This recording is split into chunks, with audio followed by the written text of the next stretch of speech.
جو اس میں سے جو پہلو ہے وہ دیکھنے کا یہ ہے کہ اس الیکشن سے نہ حکومت بننی تھی نہ بگڑنی تھی، کوئی فرق نہیں پڑنا تھا اوور آل نتائج پر، نہ قومی اسمبلی میں نہ صوبائی اسمبلی میں۔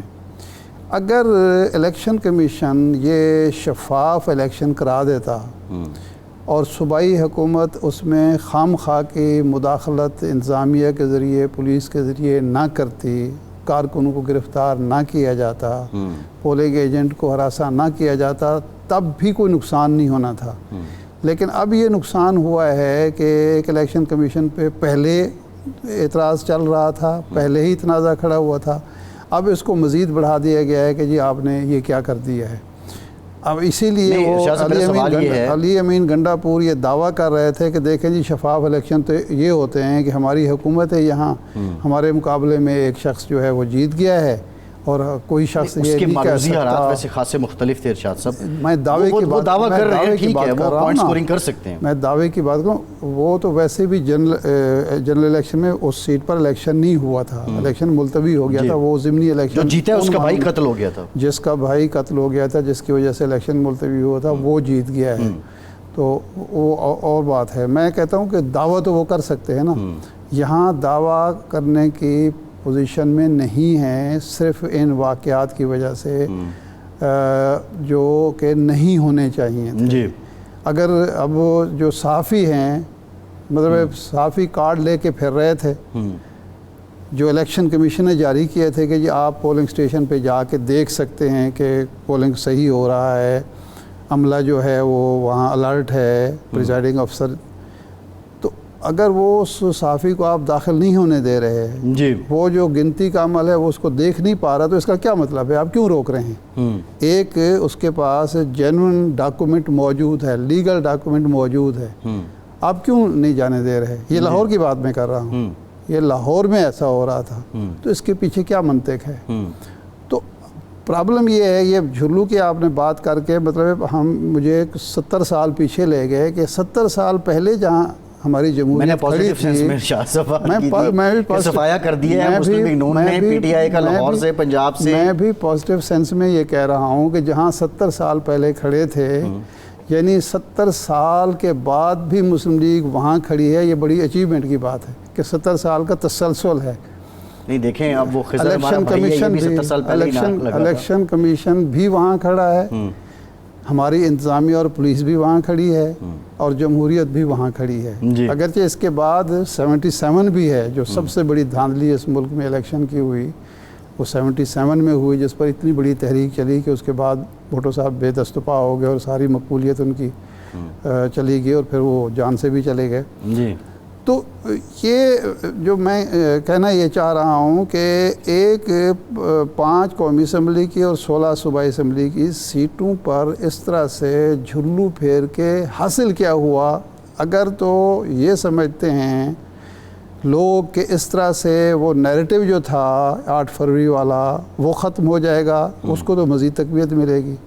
اگر وہ سمجھتے ہیں کہ اس سے مسلم لیگ کی مقبولیت ظاہر ہو رہی ہے، تو میرا تو نہیں خیال۔ ارشاد صاحب جو آپ بات کر رہے ہیں، ان واقعات کو ہم دیکھیں، ان واقعات کو دیکھنے کے بعد ویسے پی ٹی آئی بھی یہ کہتی ہے کہ یہ دھاندلی ہوئی ہے، لیکن بطور جرنلسٹ آپ کیا سمجھتے ہیں جب ان واقعات کو آپ ڈاٹس کنیکٹ کرتے ہیں تو یہ دھاندلی ہوئی ہے اور منظم دھاندلی ہوئی ہے کل کے انتخابات؟ دیکھیں، میں دھاندلی اور منظم دھاندلی کے میں کہتا ہوں بے قاعدگی، بے ضابطگی، لا لیسٹس، یہ تو ہوا ہے نا، یہ نہیں ہونی چاہیے تھی۔ میں یہی کہہ رہا ہوں کہ جمہوریت جو ہے اندر شفافیت ہوتی ہے، جمہوریت جو ہوتی ہے اس کے اندر ضبط و تحمل ہوتا ہے، جمہوریت کے اندر ووٹ کا احترام کیا جاتا ہے، جو ووٹر ووٹ دینا چاہتا ہے اس کا رسپیکٹ دی جاتی ہے، یہ تو الٹا ہو رہا ہے۔ بالکل ٹھیک ہے۔ ارشاد صاحب، ایرانی صدر پاکستان کے دورے پر ہیں، ابراہیم رئیسی صاحب، وہ آج اسلام آباد پہنچے، وہ لاہور بھی آئیں گے، کراچی بھی جائیں گے، بڑا مفصل ان کا دورہ ہے۔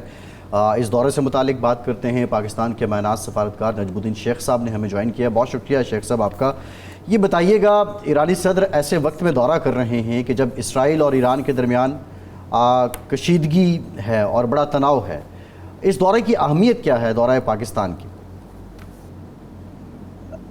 دیکھیے، ایران اور پاکستان پڑوسی ہیں، ایران کے سے ہمیں تیل لینے میں، گیس لینے میں آسانی رہے گی، تو ہمارے لیے تو یہ ضروری ہے کہ ہم ان کے ساتھ یہ تعلق بڑھائیں اور ان سے یہ تیل خریدیں، یہ گیس خریدیں. اگر اور امریکہ کو ہمیں سمجھانا پڑے گا کہ جناب آپ اگر چاہتے ہیں کہ آپ ایران کے خلاف سینکشنز لگائیں اور ان کے تیل کو روکیں تو آپ پہلے تو یہ پتہ کیجئے کہ ہندوستان کتنا تیل خرید رہا ہے ایران سے، آپ کے دوسرے دوست جو ہیں وہ کتنا تیل خرید رہے ہیں ایران سے. اب ہم پہ یہ پابندی لگانا یہ ہے کہ ہم پہ آپ ایکسٹرا کاسٹ لگانے کو تیار ہیں تو اس سے نہ آپ کو فائدہ ہوگا، نہ جس خطے میں آپ استحکام چاہتے ہیں اس کو فائدہ ہوگا. ہمارے لیے ڈپلومیٹکلی ہماری کوشش یہ رہے گی کہ ہم آپ کے ساتھ رشتہ وہی رکھیں جو ابھی تک قائم ہے، اور ایران کے ساتھ جو ہمارا رشتہ تھا اور جو رشتہ بڑھنے کا امکان ہے تیل اور گیس کے سلسلے میں یا دوسری تجارت کے سلسلے میں، اس کو ہم آگے بڑھا سکیں.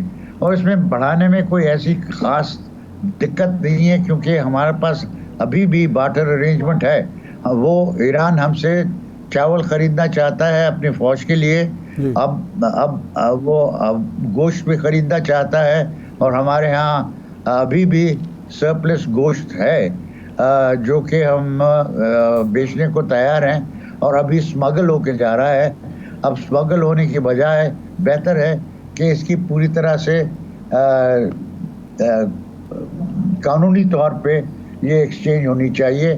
اور وہ میں سمجھتا ہوں کہ جو معاہدے ہوئے ہیں ایران کے ساتھ ان میں یہ شامل ہے کہ جب ہم اس کو تجارت کو بڑھا کے ایک نئے سطح پہ لے جانا چاہتے ہیں تو اس کو لے جانے کے لیے یہ ضروری ہے کہ ہم ان سب چیزوں کو پوری طرح سے ایکسپلور کریں. ہمارے لیے تو بہت آسان ہے کہ ہم وہاں سے تیل اور گیس خریدیں. ان کے لیے یہ ہے کہ وہ چاول کے علاوہ ہم سے اور کیا کیا خرید سکتے ہیں اور ہم کیا کیا دے سکتے ہیں. ہمارے ہاں ابھی تیل دینا آسان ہے، کیا کہتے ہیں چاول دینے آسان ہے، لیکن ہو سکتا ہے کہ مستقبل میں ہم ان کو گندم بھی دے سکیں، اور ان کو گندم کی بھی ضرورت پڑے گی کیونکہ ان کے ہاں پانی کی قلت ہے، اور اس کی وجہ سے ان کے ہاں جتنی گندم پیدا ہوتی تھی وہ بہت کم ہو گئی ہے. ان کے ہاں جتنے چاول پیدا ہوتے تھے وہ کم ہو گئے ہیں. دونوں کے لیے ہمارے پاس سے وہ خریداری کر سکتے ہیں. شیخ صاحب، گزارش یہ ہے کہ اس وقت ہمارے جو تجارتی حجم ہے وہ $2 ارب کا ہے، جس میں سے 150 ملین $1.5 ارب ہم امپورٹ کرتے ہیں ایران سے، اور 500 ملین ٹوٹل 50 کروڑ ہم ایکسپورٹ کرتے ہیں. یہ توازن ہے ہمارا تجارتی. اگر یہ $10 ارب آگے لے جاتے ہیں تو کیا اس میں پھر توازن یہی رہے گا کہ ہم صرف امپورٹ ہی کریں گے؟ حالانکہ کہا تو یہ جا رہا ہے کہ ایران پابندیوں کی وجہ سے اور ایران مالی مشکلات کی وجہ سے کچھ ایکسپورٹ کرنے کی پوزیشن میں نہیں ہے تیل اور گیس کے علاوہ، لیکن وہ اب بھی باقی چیزیں جو ہیں $1.5 ارب کی ہمیں دے رہا ہے اور صرف 50 کروڑ کی لے رہا ہے. آئندہ بھی یہی چلتا رہے گا؟ نہیں، دیکھیے ہمارے ساتھ مسئلہ یہ ہے کہ ہم نے اپنے ملک کو اسمگلرز پیراڈائز بنا دیا ہے. ہمارے ہاں بہت ساری چیزیں آ رہی ہیں ایران سے جس کا ہمارے ہاں اسٹیٹسٹکس میں نہیں آتا ہے. یہ چیز ہے ہمارے لیے بہت بری.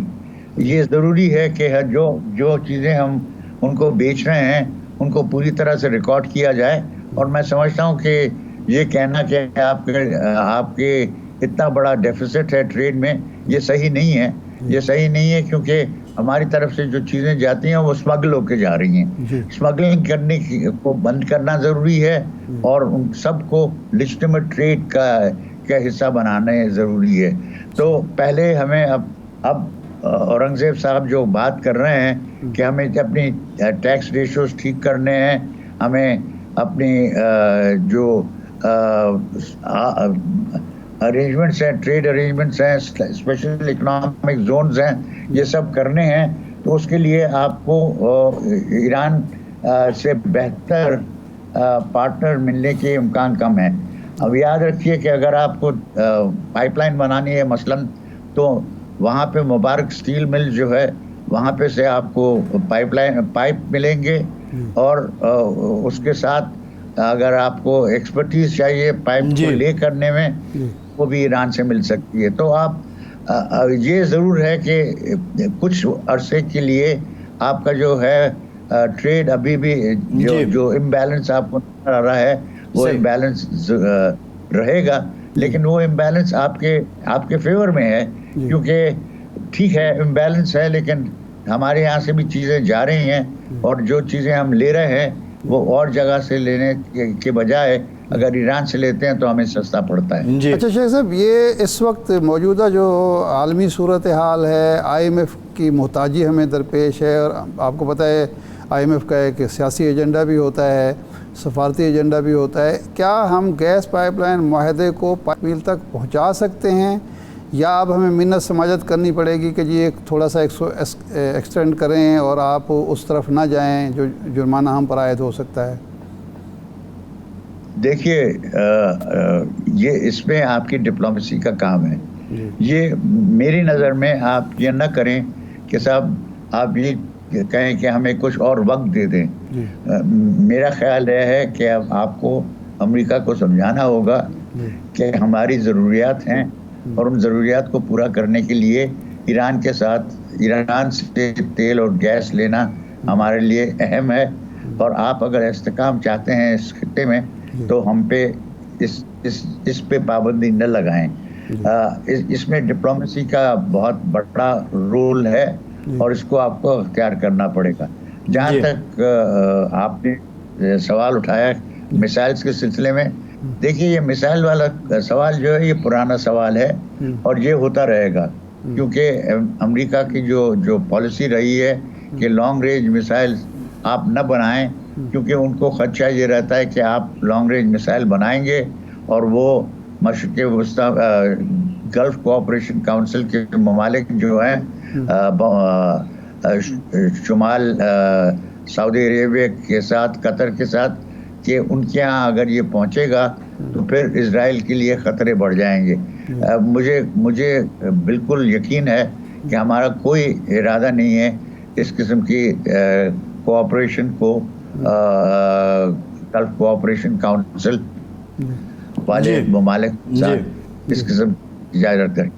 اچھا شیخ صاحب, یہ جو اقتصادی شراکت داری ہے یہ خطے کے درمیان پاکستان اور ایران کے تعلقات جس طرح فروغ پا رہے ہیں, اس سے پہلے سعودی عرب کا چند دن پہلے وفد آیا وزیر خارجہ کی سربراہی میں, اور اب ایران کے صدر کی آمد, خطے میں اقتصادی شراکت داری فروغ ہونا, اس میں پاکستان اور پاکستان کی خارجہ پالیسی کا کس حد تک ہاتھ ہوگا؟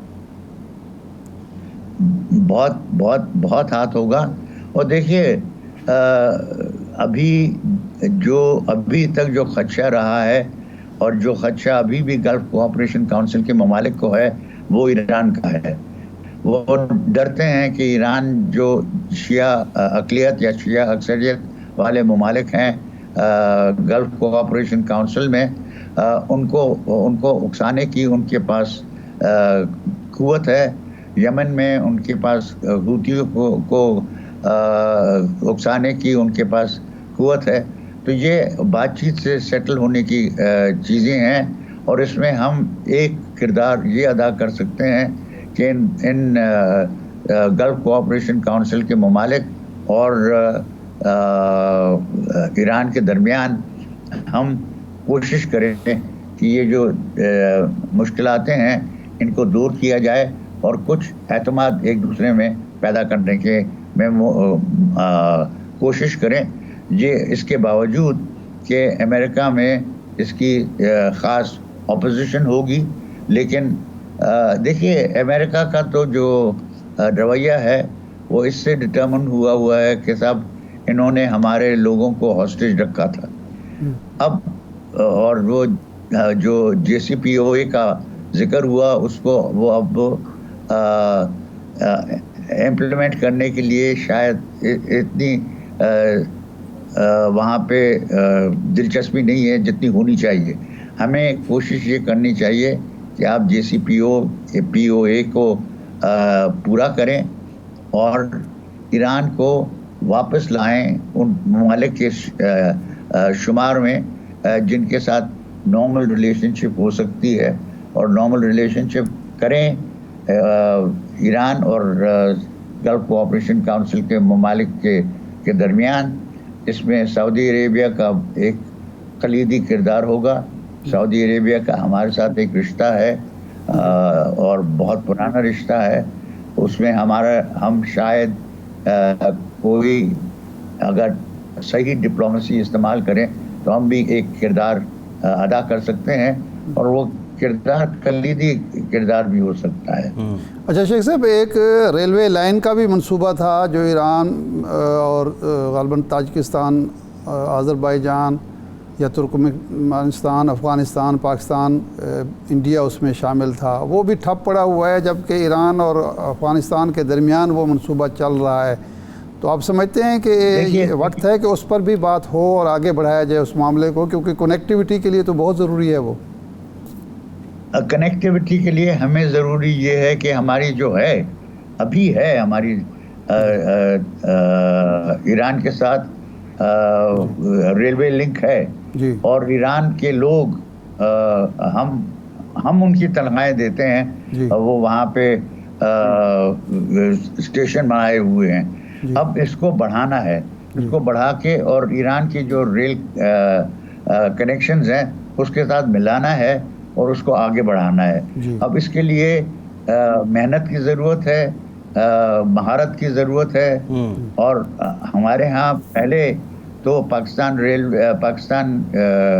ریلویز میں بہت ماہر ہوا کرتے تھے، اب مجھے یقین نہیں ہے کہ کتنے ماہر ہیں، لیکن اب بھی ہمارے ہاں اس قسم کا ٹیلنٹ ہے کہ اس کو ہم پورا کر سکتے ہیں، لیکن اس لیے آپ کو ڈیڈیکیشن کی ضرورت ہے۔ اس کے لیے پکا کرنا ہے کہ جو اورنگزیب صاحب اور چیزیں کرنا چاہتے ہیں ان میں یہ چیز بھی کریں کہ بھائی ہماری جو کنیکٹیوٹی ہے اس کو بڑھانے کے لیے ریلویز ایک خاص چیز اختیار کر سکتی ہے۔ جی ٹھیک، بہت شکریہ نجم الدین شیخ صاحب، آپ کے وقت کا آپ ہمارے ساتھ موجود تھے، ایک بار دوبارہ حاضر ہوں گے۔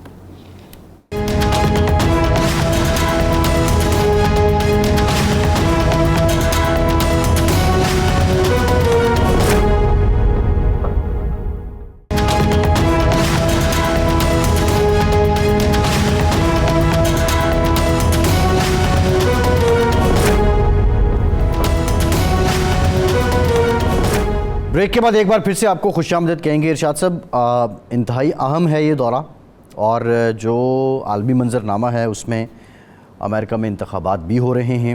بہرحال پاکستان نے ایسے وقت میں ایک اوور ویلمنگ رسپانس کیا، بہت اچھا ہوتا اسحاق ڈار صاحب خود جاتے ریسیو کرنے کے لیے۔ میرا خیال ہے وزیر اعظم کو جانا چاہیے تھا۔ دیکھیں 16 کے بعد یہ دورہ ہو رہا ہے، یعنی 4 سال وہ اور 8 سال کے بعد دورہ ہو رہا ہے۔ ایک خاص آپ کا بھی غزہ کے حوالے سے، فلسطین کے حوالے سے ایک موقف ہے، اور اس کا بھی ایک موقف ہے، آپ قریب ہیں ایک دوسرے کے۔ کشمیر پر اس نے ہمیں ہمیشہ ساتھ دیا ہے، تو اس موقع پر وزیر اعظم اگر چلے جاتے، جو پروٹوکول کے ہماری بنی ہوئی SOPs اس کو وائلیٹ کرنا چاہیے تھا، لیکن اسحاق ڈار کو تو ہر صورت وہاں ہونا چاہیے تھا، کیونکہ ہمارے وزیر اعظم جب گئے تھے 18 یا 19 کی بات ہے، تو وہاں وزیر خارجہ نے ان کا استقبال کیا تھا، تو ہمیں یہ کرنا چاہیے تھا۔ اچھا اس وقت دیکھیں ماضی میں مجھے یاد ہے کئی مواقع پر کہ امریکہ میں الیکشن کا پاکستانی حکومت کو سب سے زیادہ انتظار ہوتا تھا،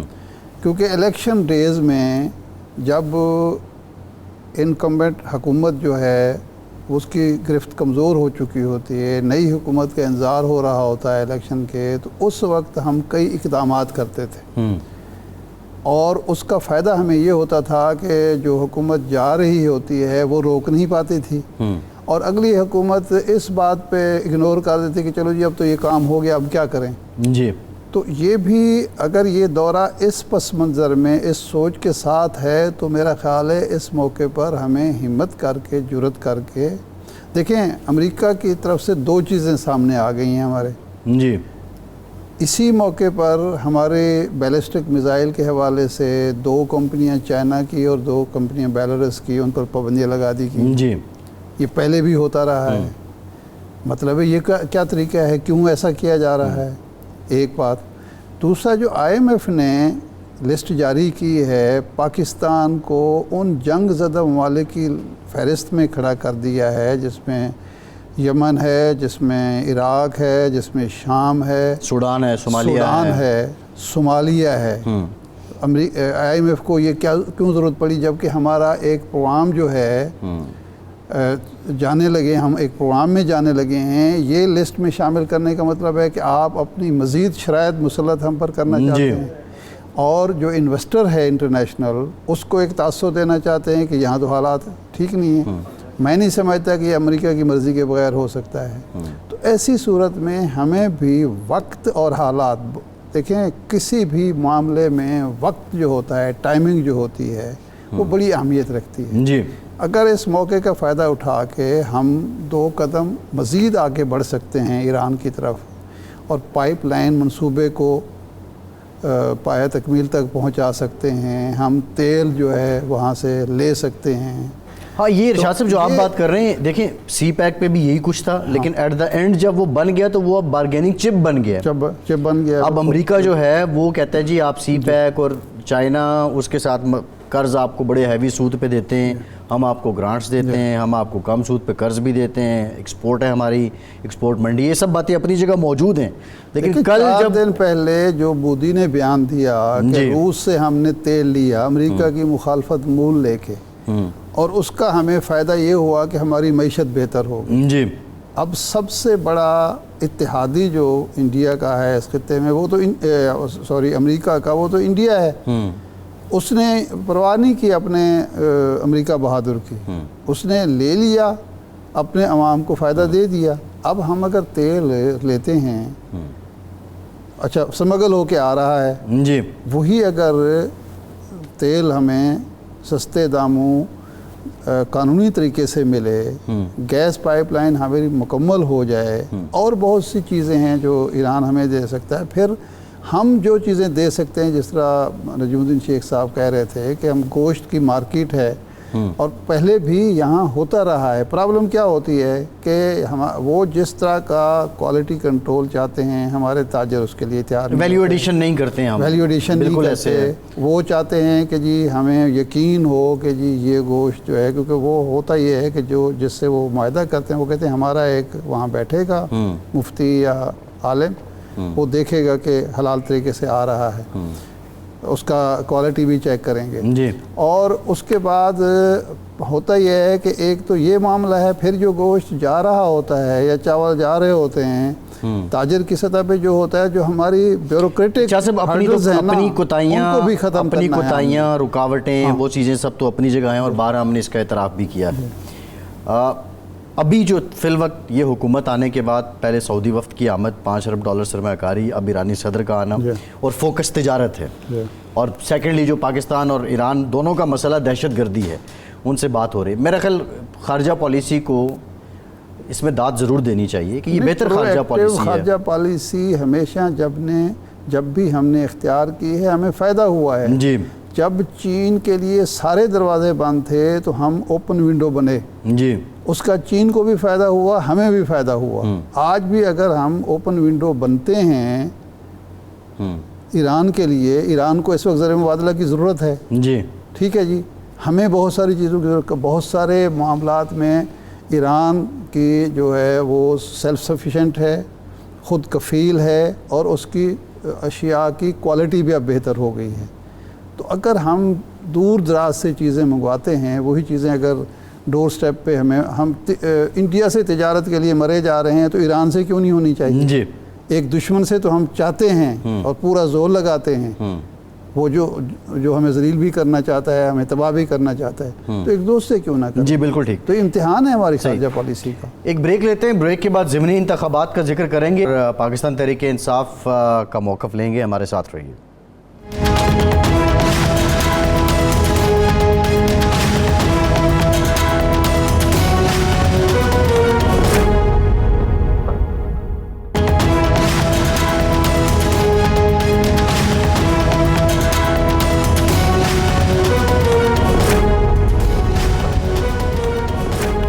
بریک کے بعد ایک بار پھر سے آپ کا خیر مقدم کرتے ہیں. ارشاد صاحب, سابق وزیر اعظم نواز شریف صاحب چائنا جا رہے ہیں, 5 روزہ دورہ ہے. بظاہر یہ کہا گیا ہے, بلکہ حقیقت بھی یہی ہے کہ ان کا نجی دورہ ہے اور وہ علاج کے لیے جا رہے ہیں. لیکن 3 مرتبہ کے وزیر اعظم اور ایسے وزیر اعظم کے جن کے دور میں چائنا کے ساتھ قربتیں بڑھی ہیں, ان کا یہ دورہ صرف اسی حد تک ہوگا اپنے علاج کے لیے, یا اس کے کوئی سفارتی پہلو بھی ہوں گے؟ دیکھیں, سنا یہ ہے کہ انہوں نے وزارت خارجہ سے بریفنگز بھی لی ہیں. اگر تو وہ بریفنگز لی گئی ہیں تو اس کا مطلب ہے کہ کچھ وہ جا کے وہاں ملک اور قوم کی خدمت بھی کرنا چاہتے ہیں, کچھ معاملات جو ہیں وہ اٹھانا چاہتے ہیں. ظاہر بات ہے کہ وہاں ان کی ایک واقفیت ہے, قبولیت بھی ہے, ان کی قبولیت ہے. ظاہر بات ہے کہ یہ سی پیک کے حوالے سے تو بہرحال کوئی انکار نہیں کر سکتا. تو اگر وہ چاہتے ہیں, جاتے ہیں, کچھ کرتے ہیں تو ملک کے لیے فائدہ ہوگا. لیکن پرابلم ہمارے یہاں یہ ہے کہ ہمارے ہاں جو ایک رویہ ہے حکومت کی, اقتدار کی راہداریوں میں, وہ یہ ہوتا ہے کہ یہ ہمارے بابو یہ سمجھتے ہیں کہ ہمارے علاوہ کوئی یہ کام کیوں کرے, اور ہم تو حرفاً مولا ہیں.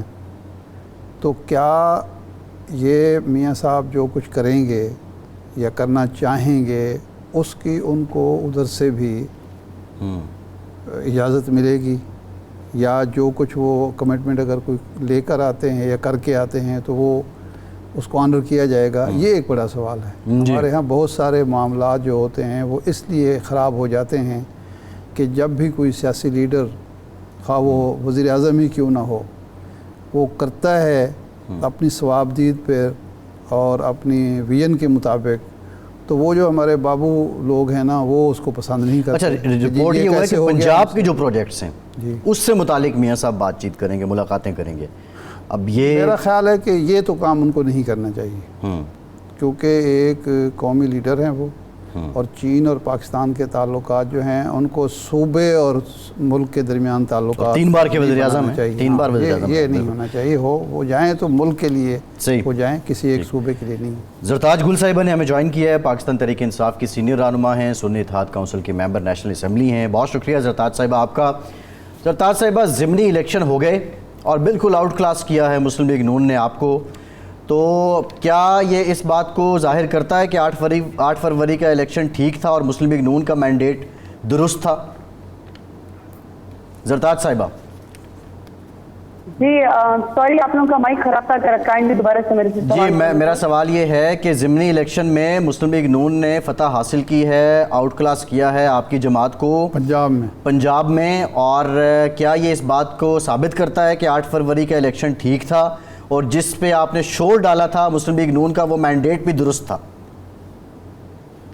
سمپل سی بات ہے کہ ایک ہی بات اسٹیبلش ہو گئی ہے کل کے ضمنی الیکشن کے اندر کہ مسلم لیگ نون کو اور جو بھی ان کے ساتھ سسٹم کے اندر کوآپریٹ کر رہا ہے ان کے جھوٹے مینڈیٹ کو اور کندھا دینے کے لیے دھاندلی میں ان کو جو ہے وہ میرا خیال ہے کہ بہت زیادہ ایکسپرٹیز حاصل ہو گئی ہیں.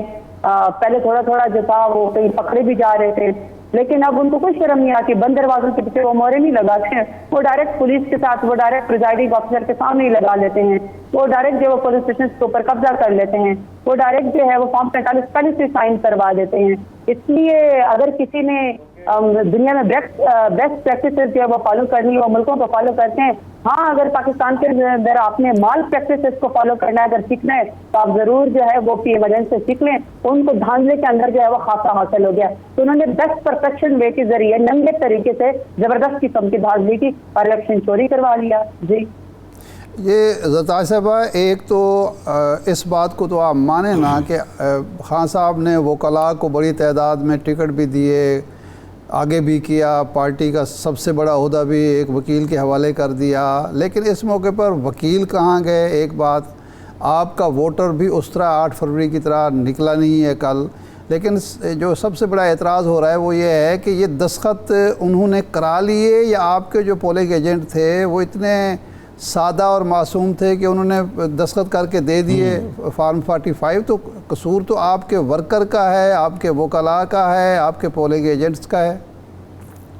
شاہزار صاحب آپ اتنے سینئر بن رہے ہیں، آپ ملک کے اندر دیکھ لیں کہ عوامی امنگوں کے اوپر ووٹ کے اوپر ڈاکہ پڑ رہا ہے ہر دفعہ پاکستان میں۔ ابھی 8 تاریخ کو اور کل جو ہے وہ ڈاکہ پڑا ہے، عوام لائنوں کے اندر لگ کے نکلتے ہیں، بزرگ آتے ہیں، بہنیں آتی ہیں، بیٹیاں آتی ہیں، نوجوان آتے ہیں، اور وہ بجائے اس کے کہ نا امید ہوں، بجائے اس کے کہ وہ سسٹم کے اوپر ٹرسٹ نہ کریں، اتنے ظلم جبر اور بربریت کے باوجود وہ ووٹ کے ذریعے انقلاب لے کر آنا چاہتا ہے، وہ ووٹ کی پرچی کے ذریعے آنا چاہتے ہیں۔ تو بجائے اس کے کہ ہم یہ اپریشیٹ کریں کہ پولنگ ایجنٹ یا رقمات سچویشن کے اندر بھی جا کے بیٹھنے کی کوشش کرتا ہے، ووٹر پھر بھی جب ان کے گھروں کے اوپر ڈاکے مارے جاتے ہیں، جب ان کی بہنوں کو اور بیٹیوں کو جو ہے وہ چادر اور دیواری کو پامال کیا جاتے ہیں، وہ پھر بھی بیچارے سسٹم کے اوپر بلیو کر کے امید کا صبر نہیں چھوڑتے، امید قائم کرتے ہیں اور عمران خان کے لیے ووٹ ڈالنے جاتے ہیں۔ ایسے میں پریزائڈنگ افسر اقبال ہوتے ہیں، عملہ سارا پولیس والا زرتاج صاحبہ سوال یہ ہے ہم آپ ہماری کو کہہ رہے ہیں کہ ان کے 8 فروری سے پہلے جو الیکشن ہوئے، 8 فروری کو جو الیکشن ہوئے اس سے پہلے مان لیا آپ سے نشان بھی چلا گیا، آپ کے کارکنوں کے گھروں پہ ریڈ بھی ہوتے رہے۔ اب یہ ضمنی انتخابات میں تو اکا دکا واقعات ہوئے ہیں اپنی جگہ، لیکن اس طرح تو نہیں ہوئے، اس تناسب سے تو نہیں ہوئے، اور اس کے باوجود 8 کو آپ کا ورکر نکلا، کل کیوں نہیں نکل پایا؟ کلیدی رہنما جو آپ کے ہیں وہ کہاں پہ تھے؟ وہ اسلام آباد بیٹھ کے پریس کانفرنس تو کرتے ہیں، انہوں نے الیکشن کیمپین کیوں نہیں چلائی؟ دیکھیں نا، اس میں اضافہ کر لیجئے، آپ لاہور آئیں، شیر افضل مروت صاحب لاہور آئے، لیکن گوہر صاحب، عمر ایوب صاحب، دوسرے جو لیڈر ہیں باقاعدہ عہدیدار ہیں، انہوں نے لاہور کا رخ نہیں کیا۔ پشین میں آپ نے جلسہ کیا، لاہور میں جلسہ کیوں نہیں کیا؟ دیکھیے، ایک تو پاکستان تحریک انصاف کو کہیں پر جلسہ کرنے کی پرمیشن نہیں ہے۔ میں محمد مدنی کے الیکشن میں گئی، میں نے وہاں پبلک پلس پہ کی ہے، میں نے ڈور ٹو ڈور کیمپین کی ہے، اور وہاں پہ سب کے سب جو ہے وہ محمد مدنی کو عمران خان کے جو قائد اس کو ووٹ دینا چاہتے تھے، اس کی جیت یقینی تھی۔ میں بکر کے اندر گئی، میرے لیے اگر اتنی بڑی تعداد میں لوگ باہر آ سکتے ہیں، میں تو ایک ادنا سی کارکن ہوں، تو میں سوچتی ہوں کہ خان صاحب سے محبت کرنے کے لیے لوگ کتنا باہر نکلیں گے۔ نہیں، جب جلسے کی اجازت نہیں تھی تو لوگ کیسے نکل آئے؟ زرتاج صاحبہ، لوگ نکل کیسے آئے؟ آپ کہہ رہی ہیں جلسہ کرنے کی اجازت نہیں دی گئی، لوگ بڑی تعداد میں آپ کے لیے نکل بھی آئے۔ بالکل نکل آئے، مجھے بکر میں جانے نہیں دیا گیا، اور لیکن میں ایک اور کچے کے راستے سے، کیونکہ میرا مقصد تھا کہ میں نے لڑائی تو لڑنی نہیں ہے، میں اپنے اداروں کی اور جتنے بھی پولیس نے کام والے میں ان کی عزت کرتی ہوں، چاہے جتنا بھی یہ ظلم کریں، میں دوسرے راستے سے، کیونکہ میرا فرض تھا کہ میں اپنے الیکشن کیمپین کروں۔ یہ میں آپ کو اس کا ریزلٹ یہ آپ کے سامنے میں آپ کو دکھاتی ہوں، PP93 کا بکر کا ایک پولیس اسٹیشن کا میں آپ کو ریزلٹ سناتی ہوں، جو 1127 ہے وہ مسلم لیگ نون کے امیدوار نے حاصل کی ہے، جبکہ یہاں ٹوٹل رجسٹرڈ ووٹ ہی 1138 ہے، تو 1138 میں ٹوٹل ووٹ ہے وہ PMLN نے 1127 بکر میں حاصل کی ہیں۔ ایک ہی امیدوار کو یعنی PMLN کو ووٹ پڑے، باقی کسی امیدوار کو ووٹ نہیں پڑے، اور جو ہے ایک بھی ووٹ ریجیکٹ نہیں ہوا۔ یہ کون سا پولنگ اسٹیشن ہے؟ مطلب ہے کہ یہ میں آپ کو پولیس اسٹیشن واٹس ایپ کر دیتی ہوں، میں آپ کی پروڈیوسر آصف کو واٹس ایپ کر دیتی ہوں، یہ تو میں صرف آپ کو ایک ایگزامپل دے رہی ہوں۔ ڈیرہ غازی خان میں بھی اور بہت سارے علاقوں میں بھی الیکشن ایسے ہوا کہ ابھی آپ نے خود کہنا کہ لوگ نہیں نکلے، تو 18% سے لوگ کے قریب اپروکسیمیٹلی لوگ باہر نکلے، کیونکہ فصل کی کٹائی بھی ہو رہی تھی، گندم لوگوں نے کاٹی تھی، 18% کے قریب لوگ شاید باہر نکلے، وہ تو آبزرویشن بعد میں آ جائے گی۔ آپ نے کیا کم تعداد میں نکلے، لیکن پھر ریزلٹ 60% کیسے ہو گیا، 70% کیسے ہو گیا؟ MPA کو جو ہے MNA سے بھی زیادہ جو ہے وہ ووٹ پڑ گیا، یعنی 18% ریزلٹ کے اوپر 60% ریزلٹ کیسے نکل آئے، ووٹ کیسے پڑ گئے؟ یعنی پھر کس نے ٹھپے لگائے؟ تو ٹھپے تو سامنے پریزائڈنگ آفیسر گجرات میں رو رہے تھے کہ ہمارے سامنے کہ پہلے سے بکسے بھر دی اور ہم کچھ بھی نہیں کر سکتے، بے بس ہے۔ تو اس لیے سسٹم نے اگر ڈاج کرنا سیکھ لیا ہے، مال پریکٹسز کر لی ہے اور ٹھان لیا ہے کہ عوام کے مینڈیٹ کو ڈاکہ مار کے شرمندہ نہیں ہونا، عوام کے ووٹ چوری کرنے ہیں اور دینی ہی PMLN کو ہے، تو پھر بھی ہمارے ورکرز کی بھی ہمت ہے، ہمارے لیڈران کی بھی ہمت ہے، اور ہمارے ووٹرز کی اور ہمارے پولنگ ایجنٹس کی بھی ہمت ہے کہ وہ پھر بھی سسٹم کے اوپر بلیو کر کے ووٹ کے لیے نکلتے ہیں۔ جی اچھا، میرا سوال وہ رہ گیا ہے کہ یہ جو لیڈرشپ ہے آپ کی، وہ کیوں نہیں پنجاب کا انہوں نے رخ کیا؟ عمر ایوب صاحب ہیں، گوہر صاحب ہیں، اور لوگ ہیں، یہ انہوں نے لاہور کا اور پنجاب کا رخ کیوں نہیں کیا؟ یہ کیا مصلحت تھی؟ نہیں بالکل، گجرات کل بیرسٹر گوہر صاحب بھی گئے تھے، عمر ایوب صاحب بھی گئے تھے، میں بھی گئی ہوں، شیر افضل مروت صاحب بھی گئے ہیں، چریارہ PD بھی باہر نکلے، بہت سارے لوگ کل جانا تو اور ہے زرتاج صاحبہ، کیمپین تو نہیں چلائی، کمپین چلانے کی کیمپین بات تو نہیں کر چلائی ہے، کمپین تو آپ نے اور کون شیرف دیتا صاحب ہے؟ میں عمر ایوب، نہیں شہزاد صاحب آپ ذرا جی۔ ڈیٹا نکال کے دیکھیں، میں عمر ایوب، زین قریشی، بیرسٹر گوہر، آپ جتنے بھی ہمارے مین لوگ ہیں، آپ ذرا ہمارے ریکارڈ تو دیکھیں. ایک دن ہم ایک ٹیم میں پنڈی میں کھڑے ہوتے ہیں جہاں پہ کبھی ہم نے اے ٹی ایم کو وہ توڑا ہوتا ہے، پیسے چرائے ہوتے ہیں، کبھی جو ہم نے اسٹریٹ لائٹ چرائی ہوتی ہے. دوسرے دن ہم گجرانوالہ پہنچے ہوتے ہیں جہاں پہ پتہ چلتا ہے کہ ہم نے کسی کے گھر کے اوپر حملہ کر دیا جبکہ میں ڈیرہ غازی خان موجود تھی.